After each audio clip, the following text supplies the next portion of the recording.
क्या लगता है तुम्हारी कागज की रद्दी और तुम्हारा टैलेंट देखकर तुम्हें जॉब मिलेगा? और अगर तुम ये सोच रही हो ना तो बहुत गलत सोच रही हो। यहाँ पे हमें लोगों को खुश करना पड़ता है, अपने आप को एक्सपोज करना पड़ता है और कभी कभी जरूरत पड़े तो कॉम्प्रोमाइज भी करना पड़ता है। इतनी बड़ी कंपनी में जॉब पाने के लिए सब कुछ करना पड़ता है, समझी? अगर तुम इस रद्दी के भरोसे जॉब ढूंढोगी ना तो तुम्हें कभी कुछ नहीं मिलेगा, समझी?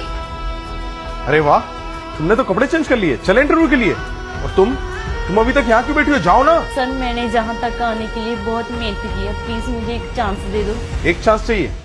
ठीक है, मैं दे देता हूँ। वैसे भी इसका रिजेक्शन तो पक्का है। चलो आ जाओ इंटरव्यू के लिए।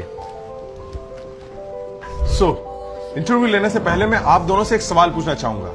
मिस नेहा, जी सर। मैंने आपको एक ड्रेस दी थी, वो आपने विदाउट हेजिटेशन पहन ली, ऐसा क्यों? कम ऑन सर, इसमें हेजिटेशन वाली कौन सी बात है? मैं वही पहनूंगी और वही करूंगी जो मेरे बॉस को पसंद होगा। और वैसे भी मेरा सिलेक्शन तो मेरे बॉस ही करने वाले हैं ना, तो उनकी खुशी के लिए तो इतना मैं कर ही सकती हूँ। Oh really, that's great. और मिस ज्योति, आप मुझे बताइए कि आपने कपड़े चेंज नहीं किए। मैंने आपको बोला भी था कि कपड़े चेंज नहीं करोगे तो आपका इंटरव्यू नहीं होगा, ऐसा क्यों? क्योंकि सर मुझे ऐसा लगता है जॉब के लिए टैलेंट और हार्ड वर्क जरूरी है, ना कि छोटे कपड़े और दिखावा। और सर मैं किसी को खुश करने के लिए ऐसे कपड़े कभी नहीं पहनूंगी। सर मैं समझती हूँ बड़ी कंपनी में काम करने के लिए अपनी हदें पार करनी पड़ती है, लेकिन सर खुले कपड़े पहनना, मैं ऐसी लड़की नहीं हूँ। ऐसे कपड़े नहीं पहन सकती, चाहे मुझे जॉब मिले चाहे ना मिले। Okay great. वैसे आप दोनों का इंटरव्यू अब खत्म हो चुका है। क्या बोला सर आपने? इंटरव्यू खत्म हो गया है? पर आपने तो बोला था कि आपकी कंपनी के एमडी इस इंटरव्यू को लेने वाले हैं। For your kind information madam, मैं ही इस कंपनी का मैनेजिंग डायरेक्टर हूँ। क्या?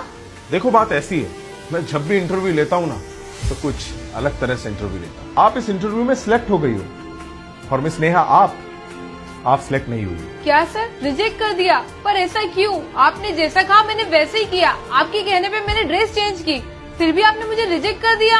ये सब इसलिए हुआ मिस नेहा क्योंकि आपके अंदर कोई मॉरल वैल्यू और कोई एथिक्स नहीं है। आप जॉब पाने के लिए कुछ भी कर सकती हैं, ये आपने साबित कर दिया है।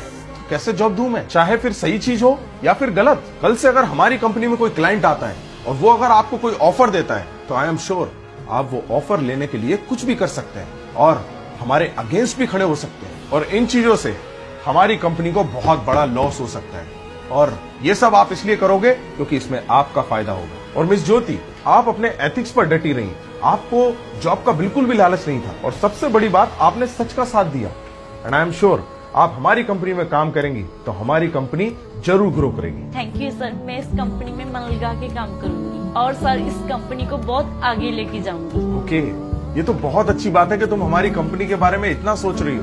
और हाँ, I really proud of you. Jyoti, तुम्हें ऑफर लेटर मिल जाएगा और कल से ही तुम ये कंपनी ज्वाइन कर सकती हो। And miss Neha, please you guys can leave now. दोस्तों, कोई भी चीज पाने के लिए अपने एथिक्स ना बदलें, क्योंकि जरूरी नहीं वो आपके लिए अच्छा हो।